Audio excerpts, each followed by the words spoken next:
আসসালামু আলাইকুম, ফরিজ কিচেনে আপনাদের সবাইকে স্বাগত। অনেকদিন পর একটি ভিডিও নিয়ে এলাম প্লেন পরাটা। আশা করি ভিডিওটি আপনাদের জন্য অনেক হেল্পফুল হবে। তো প্রথমে আমি 1 কাপ পরিমাণ গরম দুধ নিয়ে নিচ্ছি। দুধটা এরকম হবে যেন হাত দেওয়া যায়। সাথে নিয়ে নিলাম 1.5 চা চামচ চিনি আর 1/2 চা চামচ লবণ। এর মধ্যে দিয়ে দিচ্ছি 2 কাপ পরিমাণ ময়দা। মধ্যে মধ্যে বুঝে যাবো আমার আরো কিছু লাগবে কিনা। মাঝখানে একটা কথা বলে নিই, যদিও এটা একটা বেসিক রেসিপি, তবু মনে হচ্ছে আপনাদের সাথে শেয়ার করি।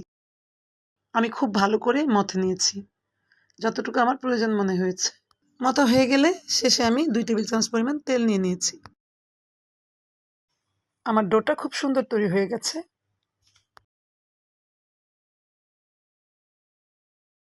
এখন আমি আধা ঘন্টার জন্য রেস্টে রেখে দিব।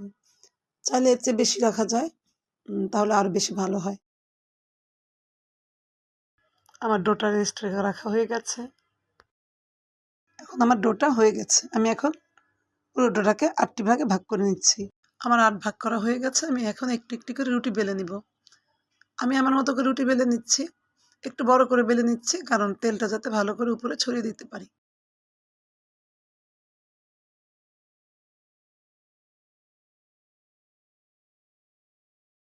আমার রুটি বানানো হয়ে গেছে।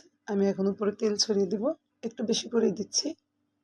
এরপর এপাশ ওপাশ করে উল্টা দিকে ভাঁজ করে দিচ্ছি। এখন এটা আমি ঠিক 4 কোণা করে রাখার চেষ্টা করছি। ভিডিওতে যেভাবে দেখছেন ঠিক সেভাবেই। এভাবে একটু একটু করে পরোটা আমি হাফ ডান করে ভেজে নিই। এবং আমি যখন পরোটা বানাই সবসময় 10টি করে পরোটা প্যাকেট করে ফ্রিজে রেখে দিই।